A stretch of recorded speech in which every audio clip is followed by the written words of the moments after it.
Good morning, Carl. Well, welcome to the next one in our installment of the Beatrix Potter stories. This one is called The Tale of Johnny Town Mouse. Johnny Town Mouse was born in a cupboard. Timmy Willie was born in a garden. Timmy Willie was a little country mouse who went to town by mistake in a hamper. The gardener sends vegetables to town once a week by carrier. He packed them in a big hamper. The gardener left the hamper by the garden gate so the carrier could pick it up while he passed. Timmy Willie crept in through a hole in the wickerwork, and after eating some peas, Timmy Willie fell fast asleep. He awoke in a fright while the hamper was being lifted into the carrier's cart. Then there was a jolting and a clattering of the horse's feet. Other packages were thrown in for miles and miles. Jolt, jolt, jolt, and Timmy Willie trembled among the jumbled up vegetables. At last the cart stopped by a house, where the hamper was taken out, carried in, and set down. The cook gave the carrier sixpence. The back door was banged, and the cart rumbled away. But there was no quiet. There seemed to be hundreds of carts passing. Dogs barked, boys whistled in the street. The cook laughed, and the parlour maid ran up and down the stairs, and the canary sang like a steam engine. Timmy Willie, who had lived all his life in his garden, was almost frightened to death. Presently the cook opened the hamper and began to unpack the vegetables. Out sprang the terrified Timmy Willie. Up jumped the cook on a chair, exclaiming, "A mouse! A mouse!" Call the cat. "Fetch me the poker, Sarah." Timmy Willie did not wait for the Sarah with the poker. He rushed along the skirting board till he came to a little hole, and in he popped. He dropped half a foot, crashed into the middle of a mouse dinner party, breaking 3 glasses. "Who in the world is this?" inquired Johnny Town Mouse. But after the first exclamation of surprise, he instantly recovered his manners. With the utmost politeness, he introduced Timmy Willie to the other 9 mice, all with long tails and white neckties. Timmy Willie's own tail was insignificant. Johnny Town Mouse and his friends noticed it, but they were too well bred to make personal remarks. Only one of them asked Timmy Willie if he'd ever been in a trap. The dinner was of 8 courses, but not much of anything, but truly elegant. All the dishes were known to Timmy Willie, who would have been little afraid of tasting them, only he was very hungry and anxious to behave with company manners.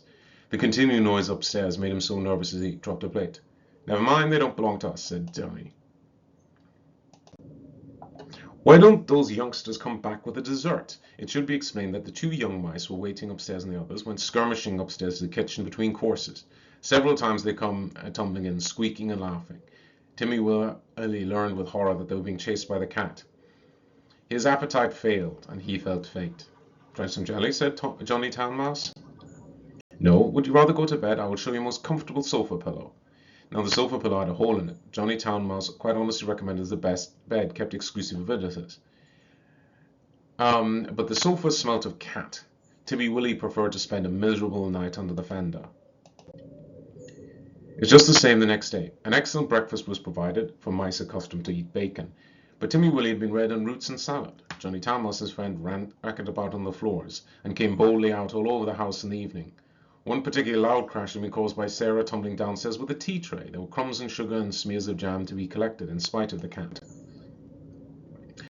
Timmy Willie longed to be at home in his peaceful nest under the sunny bank. The food disagreed with him, the noise prevented him sleeping. In a few days he grew so thin that Johnny Town Mouse noticed it and questioned him. He listened to Timmy Willie's stories and inquired about the garden.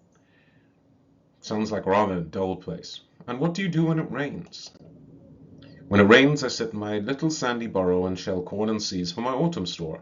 I peep out the throstles and blackbirds on the lawn, and my friend Cock Robin, and when the sun comes out again, you should see my garden and all the flowers, roses and pinks and pansies. No noise except the birds and the bees, and the lambs in the meadows." "There goes that cat again," exclaimed Johnny Town Mouse. When they had taken refuge in the coal cellar, he resumed the conversation. "I confess I'm a little disappointed. We have endeavoured to entertain you, Timothy William." "Oh, yes, you have been most kind, but I do feel so ill," said Timmy William. "It may be your teeth and indigestion unaccustomed to our food. Perhaps it might be wiser to return to the hamper." "Oh!" cried Timmy Willie. "Why, of course. Oh, for the matter, we could have sent you back last week," said Johnny rather huffily. "Did you not know the hamper goes back empty on Saturdays?" So Timmy Willie said goodbye to his new friends and hid in the hamper with a crumb of cake and a withered cabbage leaf, and after much jolting, he was set down safely in his own garden. And sometimes on Saturdays he went to look at the hamper lying by the gate, but he knew better than to get in again. Nobody got out, although Johnny Town Mouse had half promised a visit. The winter passed, the sun came out again. Timmy Willie sat by his burrow warming his little fur coat and sniffing the smell of violets and spring grass. He had nearly forgotten his visit to town, when up the sandy path, all spick and span with a brown leather bag, came Johnny Town Mouse. Timmy Willie received him with open arms. You have come at the best time of all year. We have herb pudding and sit. We will have herb pudding and sit in the sun. It's a little damp, said Johnny Town Mouse, who was carrying under his tail under his arm, out of the mud. What is that fearful noise? He started violently. That, said Timmy Willie, is only a cow. I'll beg a little milk, and they are quite harmless unless you happen to lie down on you. How are all our friends?